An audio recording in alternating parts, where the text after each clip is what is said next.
গতকালকে আমি আমার জীবনের নিরাপত্তা চেয়ে শেরেবাংলানগর থানায় একটি জিডি করি।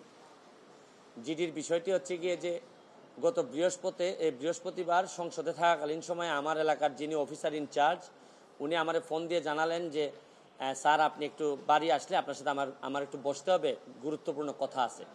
তো শুক্রবারে আমি বাড়ি যাওয়ার পর উনি দুপুরবেলা আমাকে বললেন, আমাকে একটা মেসেজ দেখালেন যে উনাকে একটা লোক 2-3 দিন ফোন করার পর উনি যখন আমলে নিচ্ছিলেন না তখন উনারে একটা মেসেজ দেয় যে ওই লোকটা, অজ্ঞাতনামা লোকটা আমার সাথে দেখা করতে চায়, কথা বলতে চায়, দেখা করতে চায় না, কথা বলতে চায়।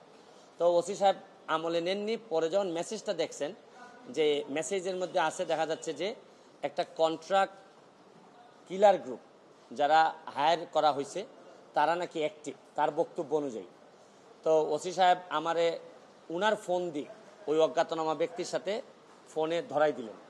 আমি কথা বললাম, কথা বলার পর যে জিনিসটা ওরা জানাইলো আমাদেরকে, ওই অজ্ঞাতনামা ব্যক্তি সে নিজেকে আইডেন্টিফাই করতে চায় না, সে তার অ্যাড্রেস বলতে চায় না। সে বলে যে আমি নিজেও ওই কিলার গ্রুপের মেম্বার ছিলাম, যখন আপনার নামটা আসছে আপনাকে হত্যা করতে হবে, তখন আমি বলছি যে না আমি এটা পারবো না, কারণ উনি ওই লোকটা সিলেটি, সে আমার কাজকর্ম সম্পর্কে জানে, এই জন্য সে কোনোভাবে রাজি হয় নাই। তখন সে বলছে যে আমার বিষয়টা হচ্ছে গিয়ে, তার বক্তব্য অনুযায়ী আমার বিষয়টা হচ্ছে গিয়ে আমি আপনাকে একটা ওয়ার্নিং দিচ্ছি, আপনি এই 2-3 দিন আপাতত ঘরের বাইরেই যাবেন না। তো এইটা শোনার পর আমি নর্মালি এর আগে অনেকবার আমি মৌখিকভাবে বা আমার পিএসের মাধ্যমে বিভিন্নভাবে আমি থ্রেট পাইছি, এগুলো আমি আমলে নেই না, কারণ এগুলা সামনে বললে একটা প্যানিক তৈরি হইতে পারে, এই জন্য আমি কখনোই সামনে নিয়ে আসি নাই। এইবার যখন আমার এলাকার ওসি সাহেবের মাধ্যমে আসছে তখন আমার কাছে মনে হয়েছে যে মানুষ যখন কখনো কোনো ওসিরে নর্মালি তো কেউ ফোনই দেয় না, তার উপর যখন সে এইরকম একটা মেসেজ দিয়েছে তখন আমার মনে হয়েছে যে সিরিয়াসলি একটা পটেনশিয়াল থ্রেট, আমার এটা অবশ্যই আমলে নিতে হবে। তো এই জন্য আমি ওই দিন পরের দিন সকালেই আমি ঢাকা চলে আসি, সংসদ ভবনে চলে আসি। এসে আমি এর ভিতরে আমি পুলিশের ঊর্ধ্বতন কর্মকর্তা যারা আছেন তাদের সাথেও আমি কথা বলি। তো এরপরে আমি জিডিটা আমি গতকালকে করছি। কিন্তু আমার যে জায়গাটাতে প্রশ্ন হচ্ছে, দেখেন আমি একজন মেম্বার অফ পার্লামেন্ট, পুলিশ যখন আমার এলাকার ওসি সাহেব যখন জানলেন কোনো একটা মারফতে যে আমার একটা লাইফ রিস্ক আছে, তখনই কিন্তু উচিত ছিল যে উনি এসপি সাহেবের সাথে আলাপ করবেন, ডিআইজি সাহেবের সাথে আলাপ করবেন, এটা কি আসলেই থ্রেট নাকি না কেউ বোগাস নাকি না কিছু, এটা তো আমার কাছে আসার আগেই এদের তদন্ত করে ফেলা উচিত ছিল। মানে আমাকে জিডি করতে হলো কেন? প্রশ্নটা হচ্ছে গিয়ে যে আমার থ্রেটটা তো আমি জানি না, জানছে প্রথমে ওসি সাহেবের পরে এটা এসপি ডিআইজি ওনাদের কাছে যাবে। আমি জানার আগেই ওনারা আমাকে প্রোটেকশন দিবেন, আমাকে পরে জানাবেন যে এই থ্রেটটা যেটা ছিল এটা রিয়েল অথবা ফেক। ওনারা আমাকে বলছেন, ওসি সাহেবের যতটুকু ব্রেইনে ধরছে উনি ধরছেন, আমাকে বলছেন, আমাকে জিডি করতে হয়েছে। আর আমার নিরাপত্তা তো এখন আমার নিজেরই দিতে হইতেছে। এখন রাষ্ট্রযন্ত্র, আমি এটা বুঝলাম না যে এই রাষ্ট্রযন্ত্র আসলে কি আদৌ আমার বাঁচাই রাখতে চায় কিনা। কারণ হচ্ছে কি, আমি যাকে জিডি করতেছি পুলিশ ডিপার্টমেন্ট, সেই তো আগে জানছে আমার আগে, সেই তো আমারে বলার দরকার ছিল যে সে ব্যক্তি আইডেন্টিফাই করা যায় নাই। পুলিশ মারফত কখনো শুনলাম যে ওনারা নাকি ট্রেকিং করে, কখনো বলছেন যে এই পাহাড়তলি চট্টগ্রামের, তারপরে কখনো বলতেছেন তার বাড়ি এই বড়লেখা বা সিলেটের কোন জায়গায় যেন। তা আমার বিষয়টা হচ্ছে গিয়ে যে দেখেন, এই দেশে বঙ্গবন্ধু মারা গেছেন, তার পরিবার সবাই মারা গেছে, আমার হবিগঞ্জের শাহ এম.এস. কিবরিয়া সাহেব মারা গেছেন, আমরা তো কোনো প্রোটেকশনই দিতে পারি নাই।